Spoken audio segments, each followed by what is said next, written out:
Well, hi, everybody. I'm super excited for my guest or our guest today. Her name is Martha Bodyfelt. She is a dating and relationship coach for busy women over 50. Now, if you're over 40, I should say, if you're over 50 and 60, you still apply for this episode. For those women who are ready to be in premium relationships full of sparks. Since 2016, she has professionally coached and mentored hundreds of women using her unique dating DNA framework, a powerful tool that shows women how to quickly stop their self-dating or their dating self-sabotage, get confident in their standards, and effortlessly attract and keep the love they desire. Martha also serves as an expert contributor to the Huffington Post, the Elephant Journal, Psychology Today, and Thrive Global, where her advice regularly impacts over 10 million women. Welcome to the show, Martha. Thank you, Heike. And hey, everybody, I'm really excited to be here and speak with you all about how to find love at midlife and beyond. Now, Martha, how would you describe yourself? Wow. So that's a really good question. I guess I would describe myself with what I do right now is well, first of all, I guess I'm a Leo with a Scorpio rising. I am the third of 4 children in a close-knit family from rural America. But the good stuff is that I am a dating coach. And while I used to be a divorce coach, I have pivoted to working with women at midlife. I love working with women who are over 40. And as someone who has been divorced and who made all of the dating mistakes myself until I eventually found wonderful, healthy, exciting love, this is something that I love talking with my women about. I love talking about travel and cooking and dogs, but mainly how to find love in a way that really kind of elevates you and makes you feel great at doing it. So I guess that's me in a nutshell. You used to be in the Army, and you said about yourself, you developed total fearlessness after a career-ending injury. Yes. Let's dive into that a little bit so our listeners can get a little picture of who you are. Yes, exactly. So we'll just do kind of the diddly-doo kind of, to go back in time. So I was coming from kind of a conservative kind of rural area in interior America, and I wanted nothing more after college but to kind of go into national security, serve my country, things along the lines of that. And so when I was in the Army, I actually enlisted in the Army after college, and I was in the military intelligence field. And I had these big dreams of becoming like a Jason Bourne, or we'll call it like a Jasmine Bourne kind of CIA operative, things along the lines of that, and the Army helping me do that. And at the time as well, I had actually married very young. I had married my college sweetheart that I had met when I was living abroad, and we brought him to the United States. And so I thought that my life had just been planned out for me, that I'd met my, my college boyfriend. We had brought him over to the United States, and I was on this track to have this incredible career.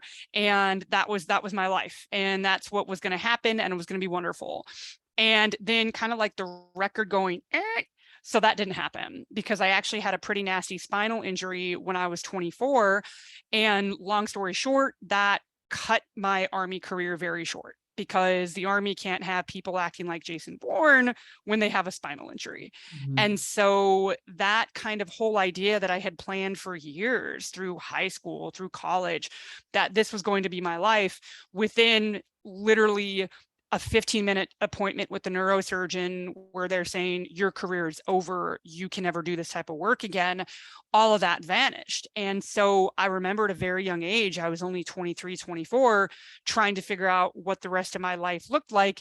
And looking, over 20, almost 25 years later, thinking, oh, I was so young and so naive. I didn't know that this was, a great opportunity. And then so a couple years after that, still kind of reeling from that and reeling from some of the anxiety and the PTSD that came from being a woman in the Army, my marriage started to fall apart. So I was really kind of going 2 for 2. My ex-husband and I got married very, very young. I kind of like to joke that being married at, 22 is like being a child bride. And got very young. We just did not have the tool set or the maturity or the sophistication to address problems that were going on in our marriage on both sides. And so we thought, in order for us to not want to kill each other, we are going to need to split. And so it was kind of part two then, that there I was turning 30, still, years on. I'm like, that's so young. But at that age, then all my other friends are getting married and having these incredible lives.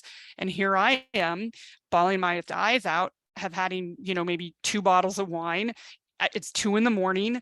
My eyes are tired and I'm trying to find how to get over a divorce and not really having any kind of amazing advice out there. And so stumbling through kind of jobs that didn't serve me and relationships that didn't serve me for years. We are talking years and years and years, and then deciding to go and kind of explore the world and taking about 5 months off to do that, thinking that would somehow magically fix my life, only to come back and things still being the same. And so it took a while for me to recognize that the common element in all of this drama and all of these things that weren't going right in my life for me, it was me. And it wasn't until I got radically honest with myself saying, Martha, you are the element in this that is making dating unsuccessful. You are the element in this that is why you're not able to let go of this divorce. And once I had that radical honesty for myself and really kind of pulled myself up by the bootstraps, so to say, did my life finally start to change. And when that happened, my friends who were a bit older than me were going through divorces themselves. And so they had said, can you kind of give me some advice on this? And that actually then turned into a friend saying, Martha, do you think there's such thing as a divorce coach? And I didn't know. And so did some research and I found out there was a thing as a divorce coach. I went through that certification program with the International Coaching Federation. And that's when my original business as a divorce coach started. And I did that for a couple of years, but then I started working with all these incredible women over 50 who didn't need help with divorce anymore. What they actually needed help with was they wanted to date again. And they didn't know how, because maybe they hadn't dated since like the Clinton administration, since the 1990s. They didn't know how to do, they knew online, but they just weren't finding kind of the love or the connections that they wanted. And so parallel to this, I had actually taken time off from dating and I had re-entered the dating scene. And lo and behold, I had actually found love again. It had taken me well over a decade after my divorce, but then I found love with an incredible man and I was given a second chance at love. And these things coincided with my incredible clients wanting to learn how to find love and my kind of following my own frameworks to be able to find love and be remarried again and have a healthy, incredible relationship. And so that, I guess, is the origin story to how I became a dating coach. That was a very kind of long-winded explanation, but Now like, we have some more questions about that. Oh So my goodness. Okay. have? Say that again. How many kids do you have, Martha? So I am actually childless by choice. I grew up in a very large family and just kind of seeing some of the struggles that my mother went through with motherhood. I just knew that was not a path that I wanted to take. And so in addition to that, because of some spinal injuries that I had in the Army when I was 22, 23, knowing very early on that kind of a natural childbirth or even a C-section was just not going to be possible for my body. And so what I needed to do was put myself first and put my health first. And I decided to actually have my fallopian tubes removed when I was in my late 30s to not jeopardize myself, jeopardize my health, or even jeopardize like a future child's health with that. But you know what? Adoption might be an option in the future, and I'm impatiently waiting to be an aunt who can spoil the hell out of my nieces and nephews. And so, but I do have some fur children, if that counts. I have a 14-year-old dog, and that takes up a lot of my time because I think he's 14 years old, which I think means he's about 98 in human years. So, yeah. So that's where I am with that. But I like to joke, I have a 14-year-old dog and a second husband. I think that qualifies as like 4 kids. I think I think that's the math. Yeah. Yeah, I know, right? You know, the women that I serve are empty nester over 50. And I always keep saying, you do not have to be an empty nester to listen to what we have to say or have to offer in the program. And it doesn't matter if you're the mama of a animal, a child, or whatever you are, it doesn't matter. We all have our motherly instincts Sure. somehow sitting in us. And you know what? You made the right choice, in my opinion. You put your health first, and that's Absolutely. super important. And whether or not you adapt is totally, in my opinion, whatever, whatever lights you up, it doesn't Sure. matter to me. Or if it does to others, we don't care. Right. That's their issue, not mine, right? Yeah, but I assumed, and you should never assume when somebody Right. marries at 22, because I got married at 24 and had my son, my oldest one at 20, when I was 25. And both of my kids were a pure love children. So they were not planned at all. They rarely are at that age. I mean, let's be honest. Party, whatever. Life is great. So that's also another interesting. What were you doing in the Army, that, if you can talk about that? Yeah, absolutely. Well, because you said you couldn't do that anymore. And the reason Right. I'm asking is I had 3 jet fighter pilot women on the show. Badasses. Oh my God. Total badasses, all 3 of them. I'm so blessed to have them on, and each one of them had talked about something different, but what they had in common, they were the badass fighter pilot ladies. I'm like, they were so cool. So Absolutely. what was your job? Right. So I would love to regale you with some kind of like sexy combat story that, oh, there I was. And I was in Helmand province with with whatever, Marine Corps, whatever, battalion they were in, and kicked down the door. I don't have a sexy story like that. But what had happened was it was actually, unfortunately, a training injury. So I was at the Defense Language Institute, and the Defense Language Institute is the Department of Defense's kind of premier learning institution to become completely fluent in a foreign language. And so what'll happen is, if you do want to become a linguist in the military, they give you kind of a made-up test of a made-up language. And depending on how well you do on that, will determine what language they send you. And so I got an okay score. It wasn't like A+, but it was maybe B+. And so I got sent to learn Hebrew. And so while you're doing this kind of intensive, you go in day one not knowing the language at all. And then you walk out, a year later being completely fluent in a language, because it's complete immersion. And I'll tell you what, I'm studying Russian for fun right now because I'm a weirdo like that. And if I only could have that immersion like I did when I was at the Defense Language Institute. But the thing is, with the Army at the time, not only they would always say, this is not a university. You are here. Your number one job is to be a soldier. So in addition to learning the past and present participle, and learning the subjunctive, and learning how to identify, how do you say certain bullets in Hebrew, we were doing these very intensive, crazy training exercises, because at the time in the military, the idea was your first job is actually an infantry person. And so we would still have to play soldier. And I remember we went one day, on one night, it was maybe about 7 or 8 o'clock at night, we had to go on what's called a ruck march. And so you're going maybe 6 miles, you've got maybe 65 pounds of gear. It doesn't matter if you're the biggest, brawniest 18-year-old guy, or like a petite gal who's, who's 25 and who's maybe only 5'2". Everybody was required to wear the same gear, and you're doing this training, and then not 20, maybe not 12 hours later, I wake up and my back's feeling kind of funny, but then we're sent to go do a 6 mile run. And so that's just very kind of typical with that type of training environment. That's a completely different podcast, talking about like, if that's actually real, or if that's even necessary. But this was 15, 20 years ago, and this is just how they did it. And so the day after those kind of back-to-back crazy hike and crazy run, I wake up and I actually can't feel my waist down.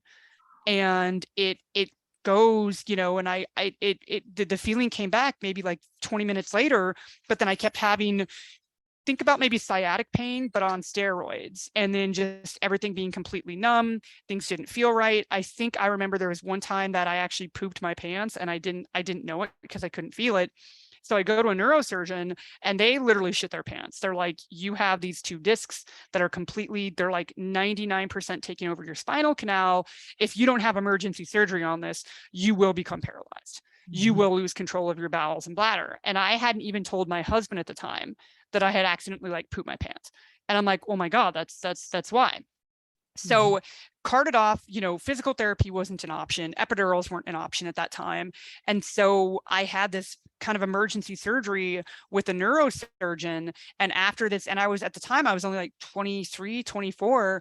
And at the time, them basically saying, I have no idea how you didn't lose control of your bowels and your bladder. You're lucky. I don't know if you believe in this. Is this neurosurgeon, this board certified, very fancy neurosurgeon in California. I was in California at the time, saying you should not be able to walk. And that just seared in me so deeply, even when I was doing this self-pity, even though when I was doing this grieving, because this identity that I thought I was going to have had been taken from me, had been ripped under the carpet for me at the age of like 23, 24, that was still seared into me. You dodged a bullet. And so I feel like that is kind of so even though I had learned my language, and although they had made me an instructor for other soldiers who were learning Hebrew, and although I was running an operations room, while this whole process went out of, when you're no longer deemed physically able to serve in the Army, you have to go through this entirely crazy medical process called a medical board that takes like a year. And so during that time, I'm still running the operations room. I'm still having to do my job as a linguist, but then also doing my master's degree. And then being so busy, I'm not realizing that my marriage is starting to crack.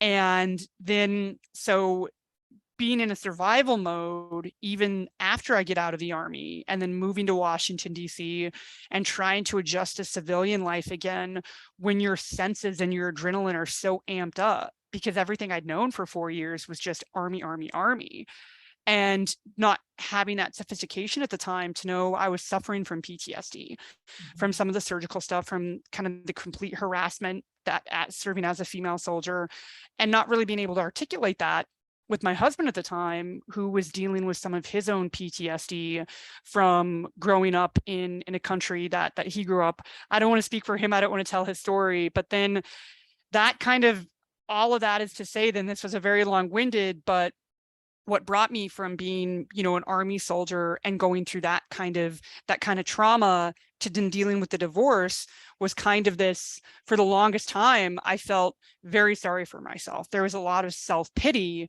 And then it wasn't until years later, until I was, in my 30s, that was like, Martha, you have to quit. This is not your story.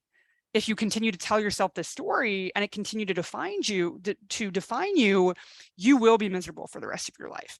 You will drive away people for the rest of your life. And I see that with a lot of my clients, where they are survivors of infidelity, or maybe they are survivors of a childhood that wasn't that great, and they brought that into relationships. Hold that thought, which brings us to our topic today. When are women, or how do you know, what are some signs that you're actually ready for dating? Right. I love this, because I wish I could just tell everybody kind of like a simple, oh, you take the years that you have been divorced times the magnitude of divorce times your age, and there is a number. And unfortunately, that is not, I wish I could tell you guys all that. But unfortunately, that's not how it works.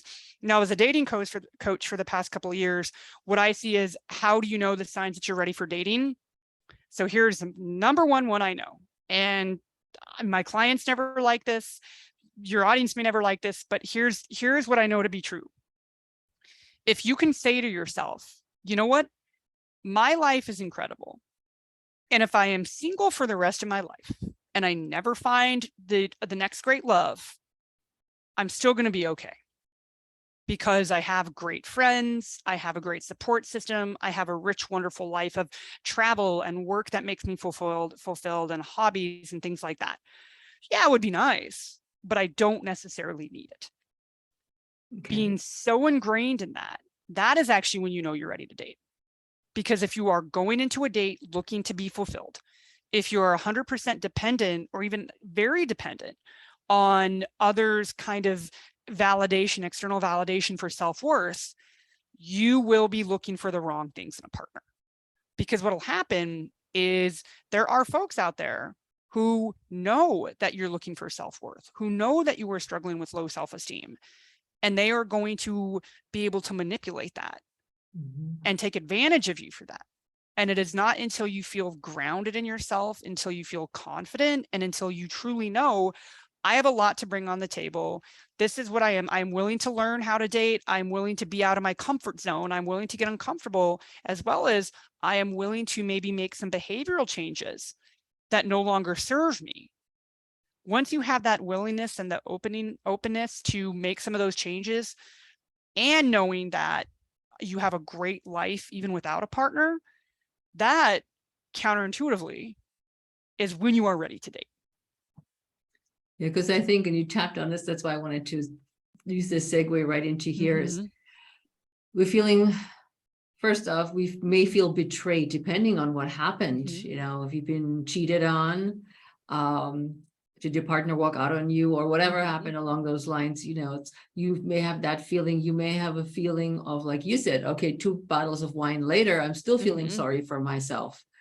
Some of those things, or like, oh, I should have done more in this relationship. Why didn't I do more of this and that, and we would still be together? And mourning the loss of the original relationship that women were in. What do you think?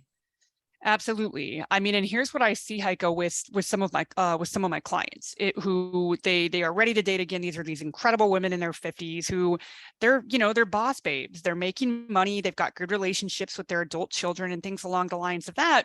But let's say that they were deeply hurt in their marriage. And so I have a client who married and was a survivor of a narcissistic relationship, and she's been messy divorce, but she has been divorced and on her own and independent for about the past 3 years. But the dates that she has been on have been with men who are very, very similar to her ex-husband in many ways. And when she does go on dates with good men, that to me, I obviously don't know them, but it sounds like they're good men, we'll kind of do an after date briefing, and she says, you know what, I noticed that they like the same music as my ex-husband, so they're going to be a cheating asshole too. And when that happens, and that's very kind of reductive, but there are some patterns that I see when women do that. What I'd like to offer them as my clients is saying, this new man should not have to like pay for the faults of your ex-husband.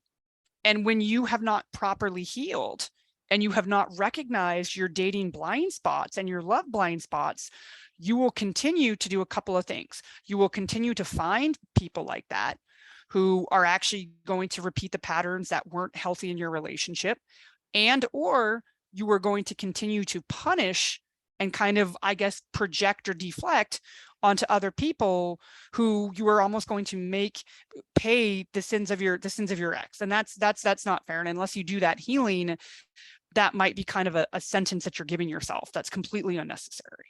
Does our upbringing affect some of that dating as well? Absolutely, 100%.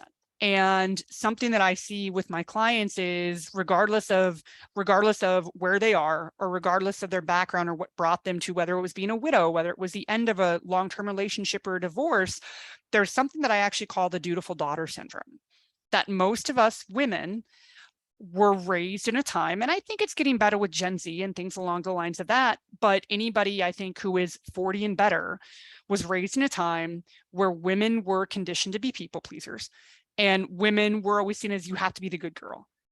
Don't dirty your dress, get the best grades in school. And that was actually transferred then to how we learned to date. You can't be a bad girl. Frankly, I thought all the bad girls were having way more fun than I was. I'll just put that out there. But don't do that, or else you'll be called, the S word. You'll be called, something that rhymes with chore. You'll be, something that, rhymes with witch. Like that's, all those things. And so we had started to receive those messages when we were little. If we grew up in a religious household, and I grew up and I left the Catholic Church in my 20s, but I remember that there was like that shame based. And although our parents are trying our best, they are repeating those same patterns and that cyclical generational trauma that is causing that unhealthy programming.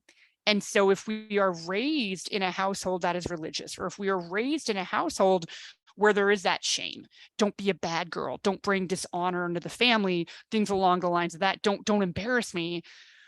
We have that ingrained almost kind of in our DNA. And then that causes us to go and find relationships where we're looking for the validation, where we're desperate to have somebody to tell us, oh, you're good, you're desired, you're wanted, because we've had that all our lives as people pleasers. And until we break those patterns and we break those narratives and we find new ones that are healthier, we could be destined to continue to be unlucky at love and not finding the healthy love that we deserve and that we desire. I think a healthy love is a good way to phrase it. Mhm. And I like that you coined it that way. It's when, and I see that too, that people keep repeating partners, and I'm including myself, that would have the same traits than the one you just divorced or Yeah. that divorced you. However, it Yeah. doesn't really matter. Instead of saying, okay, I need to look for something that I really, really want. And that, like you said, that takes work. That takes Mhm. personal work from about your history. It takes work about where you are right now, really looking yourself in the face to be honest with yourself. And I'm sure that there are some myths that keep women from successfully dating. Do you know of any? Absolutely. I sure as hell do, because I see them with my readers. I see them with the women in my Facebook group, and I see them with my clients. And I think all of those myths, and I can give you a couple, I think a lot of those myths actually come from those unhealthy narratives that we're taught. So a couple of them that I see on the daily basis, regardless of what brought somebody to being single again, is I'm too old to date. That is kind of the number one. It's too late for me. I'm too old to date. It's too late for me. And so kind of the myth on that is not true. I have, I know many women who found love again at 80. I know many women who are actually having the best sex of their lives in their 60s. And so just, I would say kind of anecdotally, I know that's not true. But I think one of the reasons that women think that is because of the very negative messages that we're still hearing in media. Society, although we have these incredible role models, we have, my favorite is Helen Mirren. We have incredible women in their 50s like Kamala Harris, or we have, Judi Dench, or we have Kate Blanchett, or just these, we have Viola Davis, or we have all these gorgeous women who are 50 and better. And although we have these incredible women that we follow and we admire, there's still this kind of, I think, this erasure in our society that nobody wants to, oh my God, the moment that you have gray hairs, it's like, no, you can't be hurt, because society would rather pay attention to the younger women because it's easier to control the younger women. And I think it's definitely a trend that's changing. I'm an optimist. I'm a militant optimist. But when we receive that messaging that, oh, it's too late for me, I'll never find love, that is something that I would definitely offer women to examine. Are you just saying that because that is the societal messaging that you're seeing? And if it is, how do you want to change that narrative for yourself? But also, are you saying that because it's an easy trap to fall into? So then you don't have to do the major behavioral changes in the work on yourself to put yourself out there. So Yeah, that's the number one I see. I yeah. think one of the other main ones I see is that, oh, all men just want to date 25-year-olds. And this is a big one I see. And I get that from a lot of my clients as well. And I understand that because they were survivors of infidelity. And what happened in their stories, unfortunately, was their ex-boyfriends, their ex-partners, their ex-husbands cheated on them with a younger woman.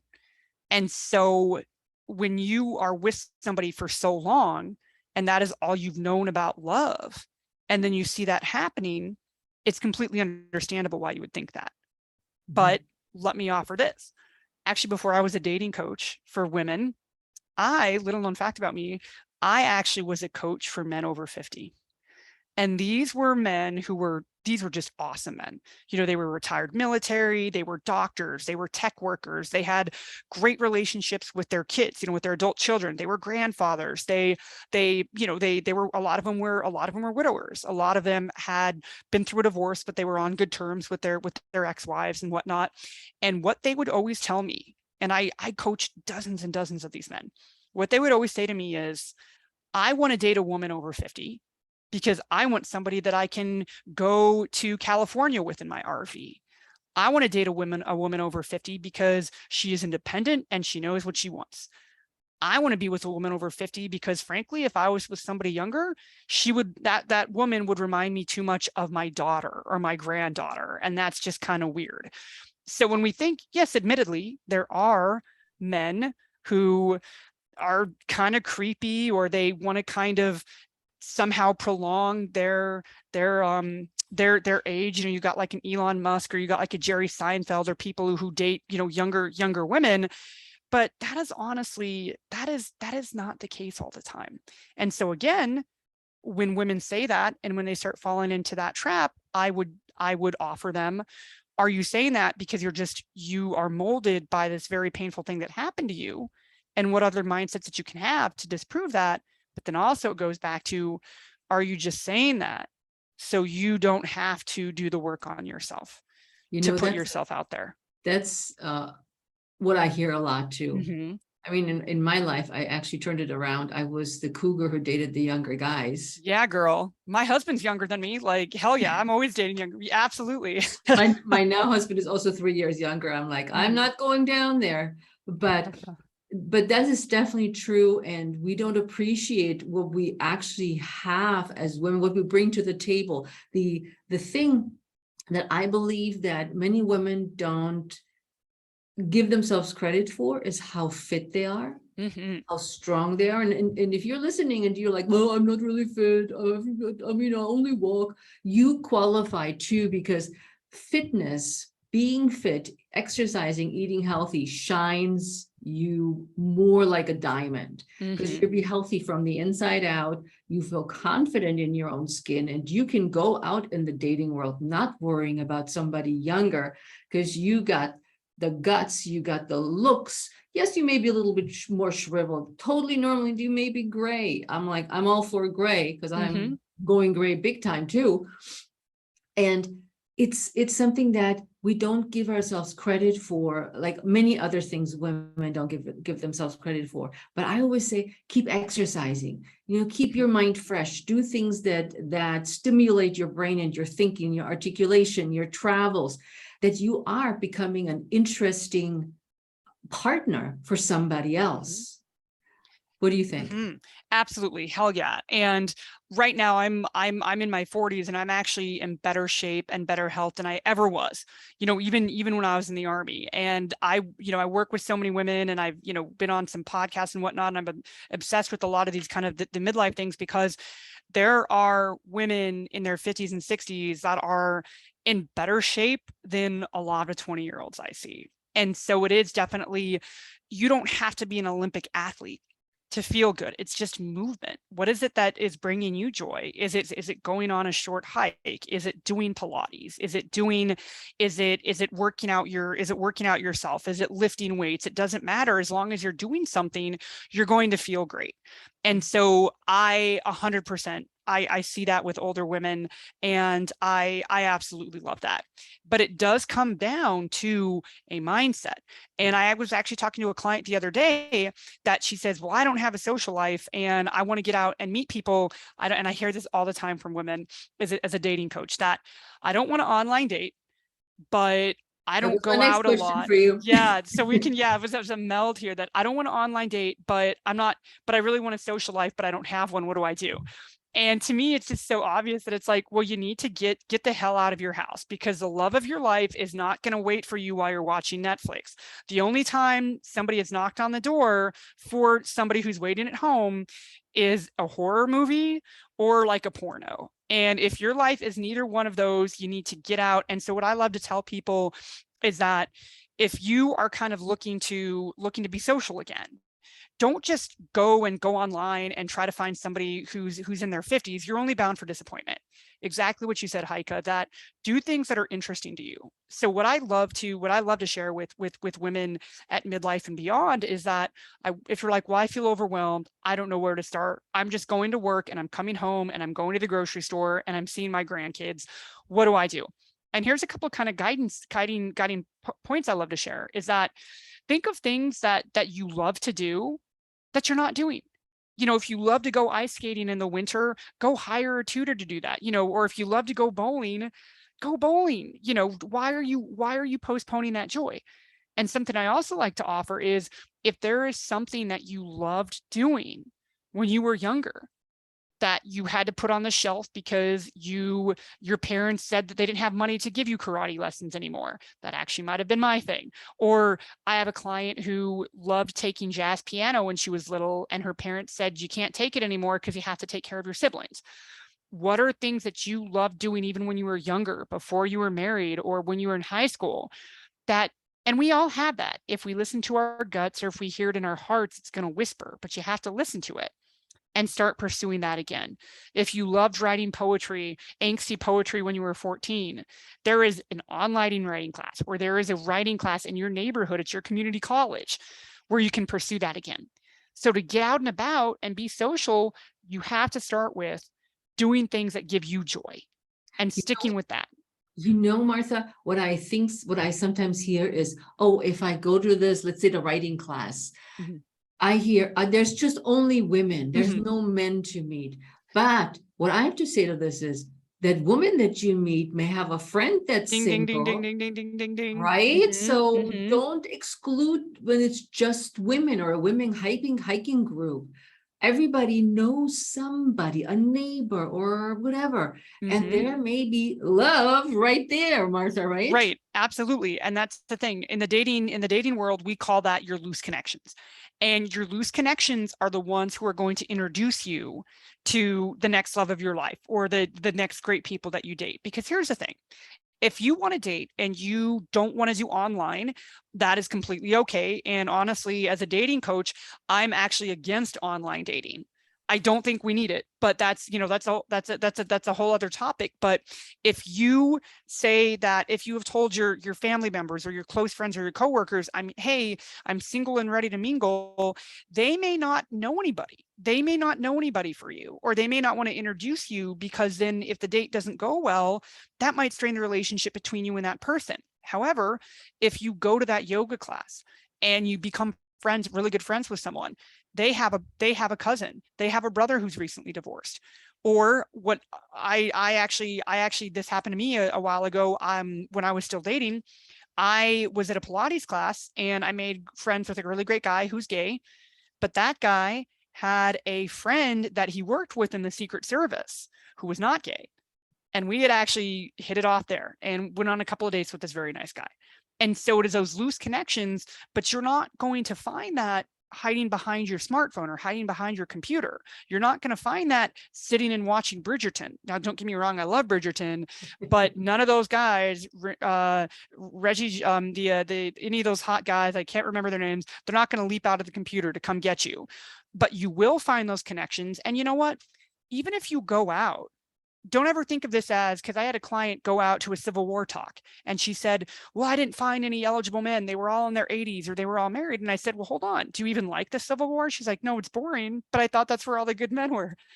I said, no, you need to go do something you love. So what did she love that she hadn't done since she was married? She took a watercolor class. She took a watercolor class on the Chesapeake and she made a really good friend there.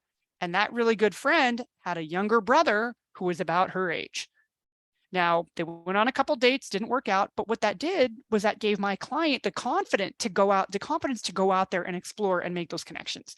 That is vital to dating at midlife. I think you made a good point right there. Is like, it's not a mistake or a common mistake that women make, but also want to talk about that is when we're going on a date, the expectations are so high that this is going to be the next Mr. Husband. Mm-hmm. Instead, what I always think about is, okay, if it's not the next Mr. Husband, I'm having a blast going out with this person, doing whatever we're doing for as long as we're doing, and then we're all just move along. And that's the end of that. What do you think? I mean, what are some of those mistakes? And I think that's definitely a mistake somebody makes, these high expectations about the date. Absolutely. Absolutely. And I call it kind of like an all or nothing mentality. And so back when we were in college or back when we were younger and we would go out with our friends, we didn't have any expectation that we were going to go meet the man of our dreams. What did we do with our friends? We just wanted to maybe get a little bit drunk and we wanted to go have a good time and we wanted to listen to some music and we just wanted to bond with our girlfriends or whatnot. we can adopt that mentality and that model, but in a more kind of evolved, sophisticated manner now that we're at midlife. And so kind of the advice that I love to share with people is, do not go on a date thinking, is this going to be my next boyfriend? Is this going to be my next husband? Because what that does is that is instilling scarcity and desperation into your whole kind of mindset. And guess what? People aren't dumb. People are going to pick up on that energy. Think about when you go to a store. You go to a store, do you want the salesperson who's like, do you want to buy this? Do you want to try this on? Do you want to do this? No. You want somebody who says, hey, I'm here. Let me know if you need anything. I'm here if you have any questions. And you feel like that's a better shopping experience. Going on a date is the same exact kind of mentality, that if you have that mindset, you know what, I want to meet somebody, and this might not be my next husband, but here's what it's going to do. It's going to help me practice those socialization skills and those talking skills and asking questions and listening and knowing what my boundaries are. And face it, over the past 2 years of COVID, we lost a lot of that, even the most sociable people. But if you are on a date, think of it always as a couple of things. This is an opportunity for me to meet somebody new. And who doesn't want to meet somebody new? It's great. And this is an opportunity for me to possibly have a great conversation. And then, you know what, afterwards, if you don't, what do we do? Well, you say, hey, what did I learn from that? What can I do better? Or what did I actually like about that? Well, I liked talking with this person about his job. It seemed interesting. But what I didn't like was when this person never asked me a question. So what does that mean for me in the future? I have the permission and the responsibility to kind of jump in and say, well, hey, that reminds me of this one thing. And so when we view it as just meeting new people and a chance for us, guess what? We can make it about us to practice our social skills, which a lot of us haven't had. Then you can actually enter a date and have a better energy and actually have more fun. And that's all dating should actually be. And honestly, the purpose of the first date is to see if you want to go on a second or third date. The purpose is not to denote what your value is as a person. Like a job interview. People. So exactly. What do you want to do? How do you want to do this? How do you want to do the finances? Da da da da da. Right. That's not fun for anybody. And I think you and I are both in the Washington, D.C. area, right? And so that is kind of a default that people fall into, not just here, but in most places, because that's what we're comfortable with. Is that one of my clients, she's out in California, she went on a date and I said, well, how did it go? And she said, well, you know what? We talked a lot about our work. And I said, okay, well, do you want to see this person again? And she said, well, no, because he didn't ask me about my life. And I said, well, were you interested with his work? Did you get any ideas that maybe you could share? She said, well, yeah, I kind of did, because he's doing X, Y, Z. So I said, okay, well then go on another date with him. And make the time then to be like, you know what, I'm a little bit tired of work. Let's kind of talk about where you're going on vacation next year. But don't fall into that trap. And we do that because it's safe for us. It is. And my typical answer, since we're Washington, D.C. peeps, the first thing in D.C., when you need somebody new, they say, what do you do? Oh God, I hate that so much. Yeah. And my answer usually is, oh, I like to ski. I like to run. What about you? Mm-hmm. And then, or whatever comes to mind. And they just kind of look at me and they're like, no, I mean for work. I'm like, mm-hmm. for fun. I'm not talking about work. Mm-hmm.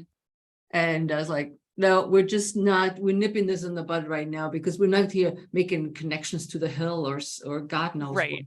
what. Right. And so, and I think, especially in DC, but I see this in all aspects, because one of my clients, she is a realtor in the South. And when she was trying to get comfortable going out by herself, her default was always, oh, yeah, I'm going to go to my favorite wine bar, but I'm going to give everybody my business card. And she says, because that's and we realized that this was a mask that she was hiding behind. Mm-hmm. And so instead think, well, I know that you're this interesting, incredible person. I know you beyond your job. What are some things that you could lead with instead? And she says, well, I really love to play tennis. And so then, okay, you go to a bar and you see that there's the sports channel on. Don't be afraid to say, hey, I know that there's this football game on, but did you guys watch, the city open? Or, hey, is anybody a tennis fan in here? Or just make any kind of any kind of random comment that has nothing to do with work and see where it goes. And I love to kind of ask people when I'm meeting people, or especially when I was dating, not what do you do? Because I don't give a shit about what you do. I know what you're doing in DC. You're either a lawyer, you work as a contractor, as a defense contractor, any of those things. I'm bored by that. But I love to kind of ask, hey, my favorite kind of default, because I am such a traveler and I'm obsessed with travel, is, hey, where are you guys going? Where are you going on vacation this year? Or what are your plans for this summer? Or what are you doing over Thanksgiving? I love to kind of lead with that, but just, we all got to get out of that work thing, and we all hide behind it because we put so much of our identity in our job. And I see that with a lot of women 50 and better, is we cling to that because it's what it's made us successful. But you can be successful in other areas as well. So Martha, how do you prepare for a date then? Well, I think that there's a couple of ways to prepare for a date. So I think, and we kind of spoke about this a little bit earlier, is it's that mindset that I am on this date to have a great conversation and to exercise my skills. So that's how I prepare for a date. If I'm going to a restaurant, or if I'm meeting somebody at a restaurant, or if I'm having a client meet them at a wine bar or whatnot, I encourage them to be that nerd who looks at the menu and get excited about the menu. Because you know what, even if the date doesn't go well, you at least had this excellent glass of wine, or you tried this fried cauliflower dish. And then in addition to that, if you are kind of nervous, what I would do is make sure you get a great workout in that day. So all that adrenaline or all that nervousness is out.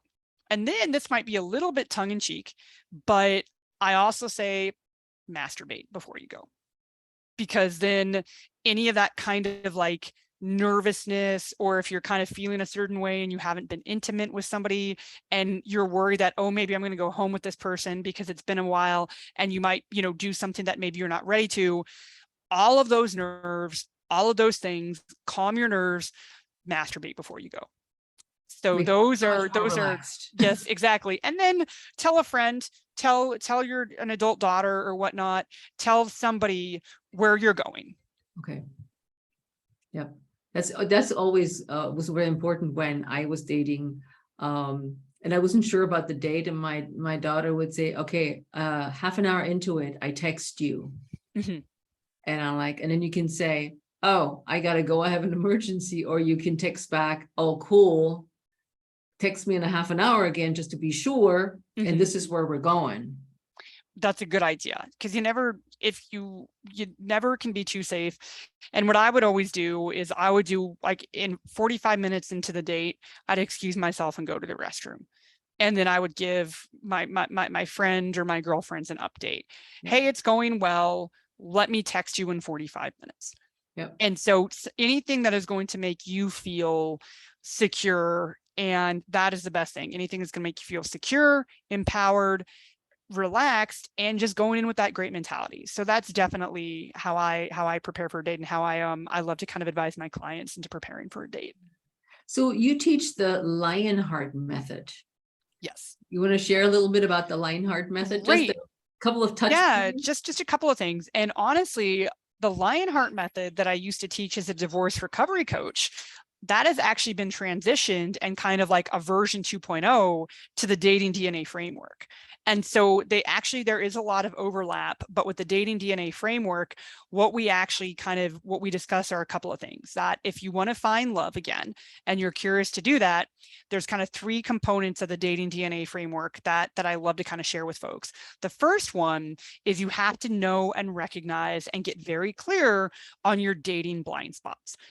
Now, if you are making the same mistakes over and over again with dating, if you have a certain type and that type is always breaking your heart, or is always cheating on you, or anything like that, or if there are definitely kind of things of self-sabotage that you're doing that you don't even know you're doing consciously, what we do with that is we get very clear on those. We uncover all of those things, and we do it in actually a very quick manner. And so that is the first part, is you get very clear on all what your blind spots are, so you can reverse them and you can be aware of them, and you can build up what I like to call instead kind of like the dating binoculars, that you know exactly what you're looking for. So then after that, so I call that kind of the dating blind spots. And then I call the next step of the dating DNA framework total confidence. Now, I think we as women, especially women of a certain age, we never really were taught the healthy things to look for in a man. And I know my standards growing up weren't great. It was just, oh, if a man likes you back. That is a lot of the stuff where if a man gives you attention. And then when I was trying to figure out my way in my 20s and 30s, a lot of it was if he's taller than me, still important. I'm 5'10". So, that's something I like, but I was also looking at really stupid stuff. Like I want him to drive a sexy car, or I want him to be interested in crypto, or just stupid stuff that we think is important and it really isn't. So with the second step of the dating DNA framework with the total confidence, it's we get really clear on what your standards are, and being the healthy standards, the standards that are actually going to attract secure love. Those are, how do you want to feel? What are the real wants versus needs versus nice to haves? What are your true non-negotiables? Being very grounded in all of that stuff is what's going to help you have a very strong dating DNA framework to find and attract the right kind of love for you. Now, the third part of the dating DNA framework, the final part, which is a part that I love, I call that connection, get out and play. And with that, what I do with my clients that I like to discuss and we figure out is, what is the most natural, fun, effortless way for them to make connections with people and to attract great partners that has nothing to do with online dating apps? And so that is a part that can be a little bit uncomfortable. And you and I had already talked about that a little bit, Heike, that what are the things that you want to pursue now that you have the time? And really kind of utilizing and knowing and really kind of mastering that concept of loose connections, making for the best kind of prospects for dating. And so that is the dating DNA framework in a nutshell. Obviously, working together, we would go a lot deeper, but it is number one, recognizing and reversing your dating blind spots. Number two, getting absolutely confident on the things that truly matter in a partner. And then that total connection of how to find them in an effortless, fun way, no online dating apps required. Yeah, I know these online dating apps are so tempting because you can again hide behind a screen and you don't know. And I used to have a client who would always self-proclaim bad boys over and over. And I'm like, why don't you find yourself something better? You deserve better than the bad boy. Oh, but they're so sexy and whatnot. And I was like, and it's exactly what you said. She didn't have a clear, what do I actually want from a guy, from somebody that I'm going to marry. So Martha, these are really great insights on dating for women over 40, 50, and 60 and beyond that anybody can start. But how can my listeners connect with you? Absolutely. So we've got two ways. I have recently opened a really fun Facebook group. It's completely free. It's completely private and confidential. So if your readers actually want to navigate over to Empowered Dating for Women, it's a free Facebook group from women at midlife and beyond. And it's a little bit of a party in there. We're doing trainings every week, free trainings every week. We are having the tough conversations. We are posting about different advice and different things like that. So that's probably the easiest and best way to get that kind of dating advice that they crave. In addition to that, if any of the ladies are on Instagram, you can find me at Martha Bodyfelt. Lots of good reels, lots of good stories, lots of good advice for women who want to date at midlife and beyond. And then you can actually head over to my website, which is actually under construction because I am pivoting, and that's just marthabodyfelt.com. And again, they can find lots of great free blog posts as well as further information on how to follow me and learn a little bit more about the work I do. Perfect.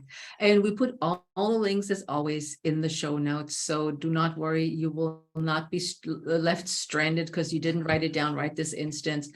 So I want to encourage you, as I always do, to reach out and respond to the episodes that we are sending your way, the thoughts we're sending your way, the action steps that we're sending your way.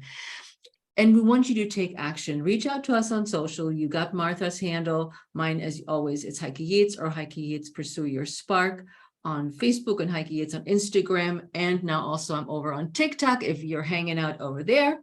So let us know what you thought. What help do you need? What do you need clarification with?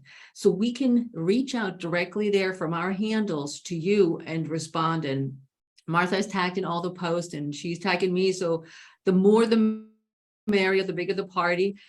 We can help each other out also with things that we experienced ourselves through dating.